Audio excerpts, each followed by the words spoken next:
तो ये बताइएगा कि रुपया बेकाबू हो चुका है और इससे आप कहां पर रुकता हुआ देख रहे हैं, क्योंकि यूं लग रहा है कि डॉलर जो है वो रुपए के मुकाबले में अनस्टॉपेबल है। बहुत शुक्रिया आपका। देखिए, ये बात बिल्कुल सही है कि इस वक्त पाकिस्तान की मईशत को जिस बुरी तरह से तबाह बर्बाद किया गया है, उसकी पाकिस्तान की 75 साल तारीख में कोई मिसाल नहीं है। ख़ासतौर से आपने बिल्कुल सही कहा कि महंगाई जो है वो जो मार्च में 13.8% थी, अब ये 31.5% पर आ गई है और आने वाले महीनों में खदशा यही है कि ये बढ़ेगी। रिजर्व हमारे बिल्कुल गिर चुके हैं और मईशत की शरह नमू जो है वो मेरे ख्याल से 1% से भी कम रहेगी। फॉरेन डायरेक्ट इन्वेस्टमेंट हमारा गिर रहा है, रेमिटेंसेस हमारी गिर रही हैं, बरामदात हमारी गिर रही हैं।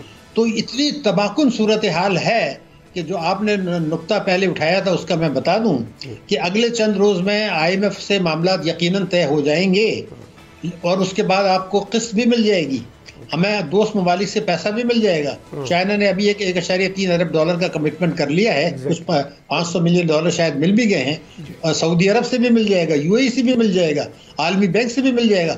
लेकिन मईशत इतनी तबाह बर्बाद है कि इन तमाम कर्जे मिलने के बावजूद ज़्यादा से ज़्यादा हम ये कह सकते हैं कि जो बहरान की कैफियत है वो बहरान की कैफियत आर्जी तौर पर ख़त्म हो जाएगी, लेकिन मईशत की जो मुश्किलात हैं मईशत के वो बरकरार रहेंगी, बल्कि कुछ बढ़ेंगी। जैसे मैंने महंगाई का कहा, गुर्बत भी जो है वो बढ़ेगी, बेरोजगारी भी बढ़ेगी, कॉस्ट ऑफ प्रोडक्शन हमारी बढ़ेगी, जिससे बरामदात मुतासिर होंगी।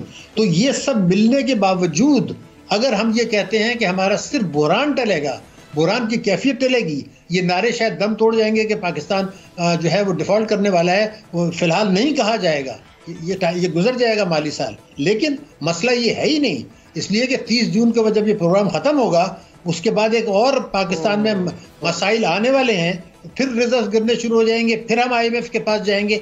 तो ये वो तबाहकुन सूरत हाल है जो हमें कौम को देखना है कि अब करना क्या है। ये आपका मेरे हिसाब से बड़ा अहम बात ये है कि तबाही बर्बादी हो गई, इल्ज़ाम तराशी कर लें, जो भी आप कर लें, स्टेट बैंक को कह दें, इस हुकूमत को कह दें, पिछली हुकूमत को कह दें, स्मगलिंग को कह दें, हुंडी हवाले को कह दें, आप जो चाहे कह दें, गलत बजट को कह दें, जो 10 जून को जो बजट बनाया गया था, ये IMF के साथ तयशुदा मामला से इनहराफ किया था। आप कैसे कर सकते हैं उनके साथ इनहराफ? इस हुकूमत के दौर में बार बार जो मामला तय किए उनसे इनहराफ किया या उन पर अमल दरामद नहीं किया और IMF को मौका दे दिया। लेकिन जो चीज़ कौम को समझनी है, आप इजाज़त दें तो मैं ज़रूर बता दूं कि ये हुकूमत हो या पिछली हुकूमत, जो ये पिछली हुकूमतें जो ये कहती है कि जी IMF की शराइत है, ये बात बिल्कुल गलत है। मैं शुरू से कह रहा हूँ, शवाहिद मौजूद हैं, सबूत मौजूद हैं कि जो मिनी बजट आया, जो बिजली के नर्ख बढ़ाए, गैस के नर्ख बढ़ाए, पेट्रोल के नर्ख बढ़ाए, डिस्काउंट रेट अभी बढ़ाया, ये IMF की शराइत नहीं है। मैं अभी साबित कर दूंगा। दूसरी बात जो आम है, रुपए की कदर गिरी नहीं है, ये तो गिर गई थी ऑलरेडी जो है मुतवाज़ी मार्केट में। अब तो आपने एडजस्ट किया है, ये सेकंड टाइम एडजस्ट किया है। ये मैं आपको सेकंड टाइम क्यों कह रहा हूँ, जब 31 जनवरी को IMF का मिशन आने वाला था तो 25 जनवरी से 31 तक 6 दिन में 39 रुपए गिरा था, क्योंकि वो कहते हैं भैया आपने क्या किया, मुतवाज़ी मार्केट तो कुछ और है। अब फिर वही हुआ, अब मामला तय होने वाले हैं तो 3 दिन में 18 रुपए गिर गए। तो ये गिरे नहीं है, ये एडजस्ट किया गया है। तो IMF की शराइत नहीं है और एडजस्ट किया गया है, तो ये हमारा मसला है। लेकिन अब जो चीज़ मैं अर्ज करना चाहता हूँ, अगर आप इजाज़त दे दें, तो वो ये है कि रिवायती तरीक़ों से अब मईशत ठीक होने वाली नहीं है, कर्जे लेने से ठीक होने वाली नहीं है। अब हमें जो है ना किसी से कुर्बानी मांगने की ज़रूरत है। बड़ा मुल्क है, कोई कुर्बानी ना दे, मुझे नहीं चाहिए किसी से कुर्बानी, ना कोई गैर मामूली इक़दामात की ज़रूरत है। जो तीनों बड़ी पार्टियाँ हमारी हैं, उनके टैक्स और तवानाई के जो मुत्तफ़िक़ा नुकात हैं उसके पर कानून साजी कर ली जाए। तीनों ये बात मानते हैं, वही आएंगे। आप कानून साजी कर लें कि उस इलेक्शंस के बाद जो भी आए वो अपने इस नुकात पर, जो मैं टैक्सों के 5 नुकात हैं टैक्स और तवानाई के, उससे अगर आप कानून साजी आज कर लेते हैं तो मैं एक ज़मानत देने के लिए तैयार हूँ कि अगले 1-1.5 साल में हमारी महंगाई जो है 6% पर आ जाएगी, हमारा ग्रोथ रेट 5-6% पर आ जाएगा, हम IMF के पास जाने से बेनियाज हो जाएंगे, हमारे यहाँ गुर्बत में कमी होगी। क्योंकि पाकिस्तान एक बड़ा मुल्क है, यहाँ वसाइल का गलत इस्तेमाल किया गया, ताकत का गलत इस्तेमाल किया गया है, इख्तियारात का गलत इस्तेमाल किया गया, इस नहज पर पहुँचा दिया। तो अब मैं सिर्फ ये चाहता हूँ कि या तो सुप्रीम कोर्ट ने अभी जो नोटिस लिया था 184(3), ये मुफाद अम्मा का था, उसी में वो एक और नोटिस लेके ये कह दें कि 3 पार्टियों के जो मुत्तफ़िक़ा नुकात हैं, इसकी सुप्रीम कोर्ट का फैसला है कि इसकी रोशनी में जो है नंबर 1 वफाक और सूबे 10 लाख रुपए सालाना से ज़्यादा हर किस्म की आमदनी पर टैक्स लगाएंगे। GST जो इस वक्त जो 18% है, ये जो वापस आ जाएगा 7.5% पर। पेट्रोलियम लेवी जो 50 है वो 0 हो जाएगा और हमारी टैक्सों की आमदनी बढ़ेगी और तालीम और सेहत में हम जो है 7.5% मुख्तस कर सकेंगे। इनकम टैक्स ऑर्डिनेंस 111(4) मनसूख हो जाएगा तो पाकिस्तान की तेज रफ्तार तरक्की को कोई रोक नहीं सकता। तो ये कानून साजी की ज़रूरत है, चाहे कौमी सलामती कमेटी करें और तमाम पार्टियों को दावत दी जाए, वो तशरीफ लाएं और उन 3 पार्टियों से खास तौर पर दरख्वास्त की जाए जो बड़ी पार्टियां हैं जिनके मुश्तरका नुकात हैं कि भाई ये आपने तो खुद कहा है, अब इस पर हलफनामा करके कानून साजी कर लें और इलेक्शन करें, वक्त पे करें, उसको पोस्टपोन की ज़रूरत नहीं है। लेकिन इंतखाबी फॉर्म में क्लॉज डाल दें कि मेरी पार्टी ने जिसकी टिकट पर मैं इंतखाब लड़ रहा हूँ उसने ये मंशूर था, ये हलफनामा दिया है, ये कानून हुआ है, अगर हमने इस पर अमल नहीं किया तो मेरी मेंबरशिप भी गई और मेरी जो है मैंडेट भी गई। तो फिर आप देखें पाकिस्तान को किस तेज़ी से तरक्की करता है, क्योंकि इसको हमने गलत तरीके से जो है मुल्क को चलाया है। Lust for power, lust for money, अशराफिया के साथ गठजोड़, बैरूनी अशराफिया के साथ गठजोड़, ये एक गठजोड़ है। आखिरी कंक्लूडिंग बात मैं आपको बताऊं और वाज़ेह हो जाए कि मैं क्यों दावा कर रहा हूँ IMF की शर्त नहीं है। IMF की मैनेजिंग डायरेक्टर जो चीफ एग्जीक्यूटिव, उन्होंने क्या कहा?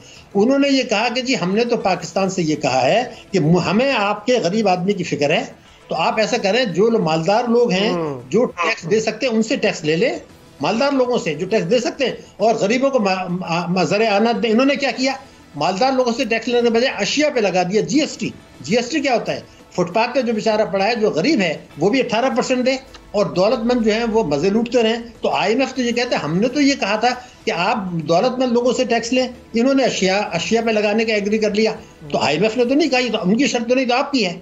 और मेरे पास बयानात मौजूद हैं वज़ीर ख़जाना के और दूसरे लोगों के, जिसमें उन्होंने ये तस्लीम किया है कि बिजली के नर्ख जो बढ़ाए गए, गैस के नर्ख जो बढ़ाए गए, रुपए की कदर जो गिराई गई, इस पेट्रोल के नर्ख जो किए गए, इसमें IMF की शराइत नहीं है।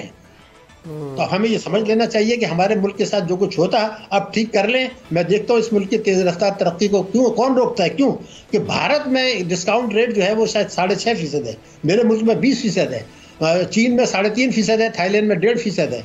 भारत में महंगाई जो है 7 है, बांग्लादेश में 9 है, हमारा 31.5 है। तो हमारे लोग कमज़ोर हैं, हमारे पास वसाइल नहीं है, क्या है?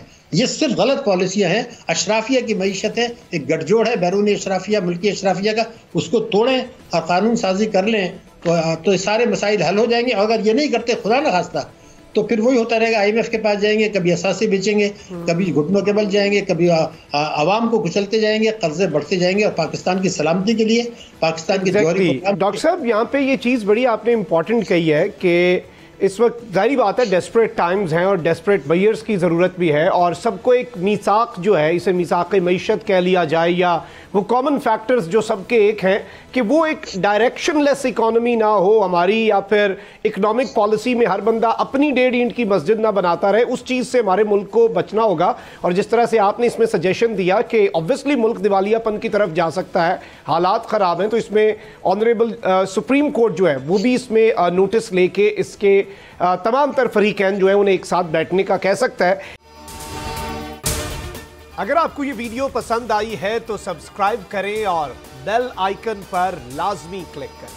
उफ क्या जुल्म है, बोल एक दफा फिर साजिशी अनासिर के निशाने पर। को चेयरमैन बोल शुएब शेख को फ्री ट्रायल का मौका नहीं दिया जा रहा। तफ्तीशी ऑफिसर जो मुदई भी है अपना बयान रिकॉर्ड करवा चुका है कि कभी कोई जुर्म हुआ ही नहीं। एग्जैक्ट जो कुछ कर रहा था सब लीगल था, एग्जैक्ट के पास तमाम लाइसेंस थे। इस पर सितम जरीफी ये कि बरियत करने के बजाय केस दिनों नहीं घंटों के हिसाब से चलाया जा रहा है।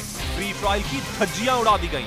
आईन में मौजूद इनफरादी हुकूक को पामाल किया जा रहा है। मुतल्लिका जज के खिलाफ दरखास्त दायर कर दी गई है। बोल के खिलाफ इंतकामी कार्रवाइयां जोरों पर हैं। बोल का अदलिया की इज्जत के लिए खड़े रहने का अज़्म। बोल का अदलिया को सलाम। सब्सक्राइब करें और बेल दबाएं ताकि कोई खबर रह न जाए।